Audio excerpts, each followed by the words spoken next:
Hello everyone, welcome back to my YouTube channel. My name is Daniel, and today in this video we'll be covering a training game I played on lichens.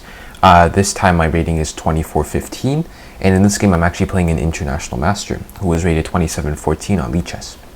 I was playing white, and let's take a look at what happened in this game. So I open with d4, as you all know, that's my trusty d4 openings.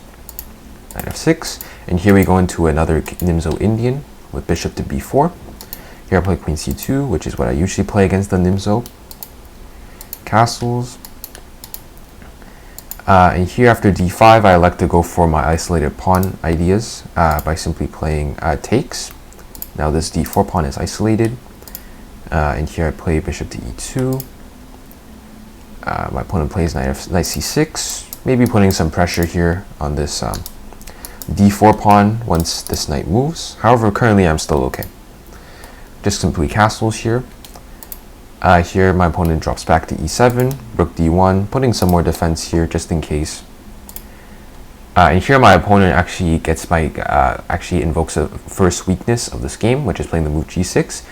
This bishop here on e7 isn't on g7, so I know this is already a bit of a dubious move here. I know another move in this position is playing the move h6. I wondered in the game maybe my opponent had just simply mouse flipped that. So anyways, g6, although he's an international master, should be able to recover. So here I know typically if I can, I should put a bishop on h6. Usually it's the best move, if not a really good move in the position anyways. If there is this type of a structure here without a bishop on g7, even with the bishop on g7, you try to do that with bishop in front of, and the queen behind it to support. So here bishop h6, attacking the rook. Rook moves out of the way, queen d2. Now we have this supporting battery. Maybe try to get like queen f4, queen g5, and then maybe target this f7 pawn, which can't actually be defended directly with the rook because the rook, the f8 square is controlled by the bishop. b6, invoking another weakness. Here immediately there's a knockout blow, which is just knight e5. The idea here is that we're attacking this knight, and if you trade, then there is a lot of pressure here. And this should be better, considering I also have bishop f3 to put up a pin. So that's like pretty much an immediate knockout blow.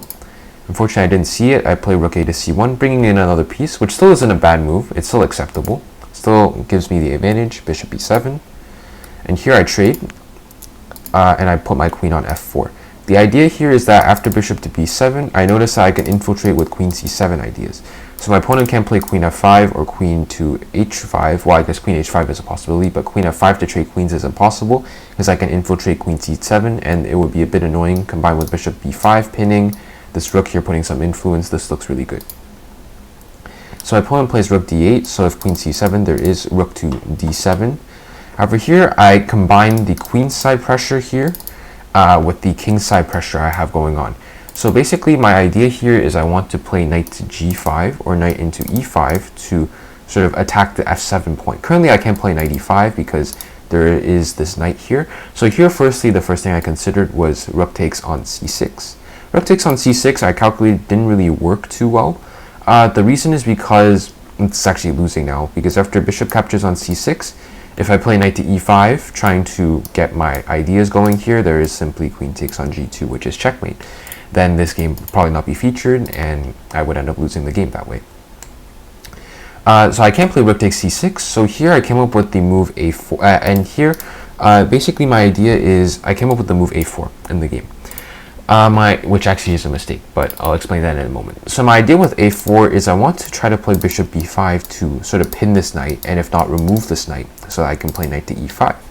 And if I really need to, with my bishop on b5, after we trade, if the bishop captures, I can honestly just sack, and then after knight e5, I'm attacking the queen, and also f7, so it should work out. So that's why I played a5. Currently bishop b5 before a4 wasn't possible, because then there'd be queen takes. A4 isn't actually the correct move. The correct move actually in this position is playing bishop to c4. Bishop to c4 I considered in the game, but I didn't really like it. So instead I played a4. Here my opponent thankfully blunders with the move knight to a5. And here I seize my advantage with bishop to b5. The idea here is now I'm directly attacking the rook. The rook can't move. Both of these squares are controlled by the two bishops. And here my opponent blocks the attack but here I simply can go up a piece. Bishop takes on c6, knight takes on c6, and here I play the idea I showed you earlier with rook takes on c6. Very nice move. If queen takes on c6, the idea is simply knight to e5, and now you're about to lose your queen. I'm threatening checkmate on f7. There's no way to stop it with the queen, and I'm also threatening the queen with my knight. So this would be very, very easily winning. Instead, in the game, my opponent plays f6. Now my rook is actually under attack because I no longer have knight e5. There is f takes e. So I play queen to c1. Keep in mind, I spent a lot of time here just to get to this point to go up a piece. I have about like a minute and a half left at this point for the rest of the game. Here my opponent plays g5 to try to lock out my bishop. King f7, king g6 does actually trap it. However, here I can play h4 to get the bishop out. Even for the cost of a pawn, it's okay, I'm up a full piece. Here knight h2, queen to f5, knight to f1. And here my opponent plays bishop to d6, which is actually another blunder, because I technically have rook takes d6 here, which I actually saw later on in the game when I thought back to this position. Because here I'm actually threatening checkmate in this rook, and I actually can go up a second piece. But due to low time, as I mentioned, I didn't actually see this. So here my main focus to win this was to trade off the queens, because that's the most dangerous piece on the board. And then since I'm up a piece, I should be able to consolidate. There is no major weaknesses, like my pawn structure is completely fine, which is why this should be winning. I also have this rook here, so I'm already taking control of the open file. So as long as I trade off queens, the poison in this position should be gone. And here I just keep pushing. I managed to trade off a set of rooks, which is good because I'm up a piece, so I try to trade down. And here finally, around right here, my opponent plays queen c4 and I happily trade. I'm not thinking too much. Queen takes c4 isn't actually the best move. I'm still winning. There are better moves in this position. For example, here there is the move queen to e3 to maintain this pressure on this e6 pawn, but I was low on time, wasn't really considering that. So queen takes, rook takes, and here I play rook to d1, supporting this pawn on d4. Rook takes on a4, that's fine. I can lose a pawn, I'm up a piece. Here I play d5 to try to get this, make this become a passed pawn. If you take, then I get the open file, attack this bishop, and I should get more activity. Here my opponent actually goes a little bit wrong with the move e5. Here I play knight to e3, attacking this pawn. And here I use all my resources with the move b3. Very nice move. It does look like it's just a random pawn push on the side of the board. But b3 actually supports knight to c4, and then I attack this bishop, and I should be able to push this pawn through. Rook to b4, knight to c4, attacking the bishop, bishop to b8, and here I play d6. My idea d7, d8, very simple. Rook takes on b3, I play knight takes on e5 with check, king to g7, and here I even ignore this free knight for a second. I play d7. It doesn't matter, I can lose this knight, I don't really care. I have d8 equals queen, and I will be completely winning then. Here bishop c7, d8 equals queen, bishop takes d8, rook takes d8, and after my opponent plays a5 trying to promote these pawns, I find a very nice sequence, rook to d7 check, king to f8, and bishop to f6.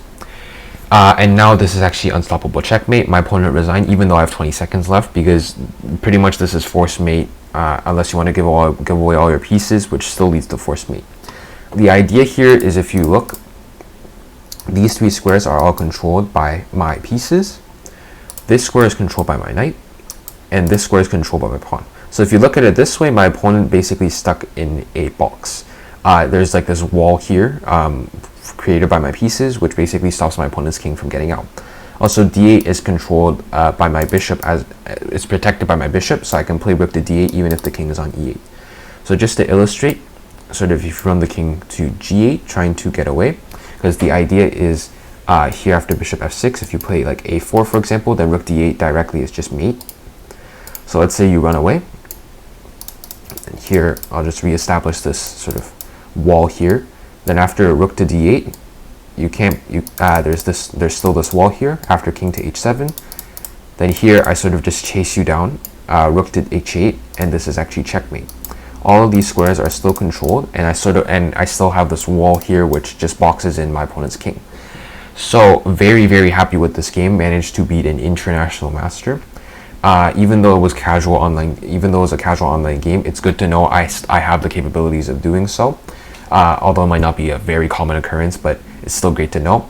And yeah, very happy with this game. Didn't really make too many mistakes. Had the very nice kingside attack, even with taking advantage of my opponent's weaknesses, the g6 weakness, taking advantage of the dark square weaknesses, as well as playing my knight into e5, etc. Those are really fun. Those are really great sort of attacking ideas, very nice positional ideas. So I hope you all enjoyed this game, and thanks for watching.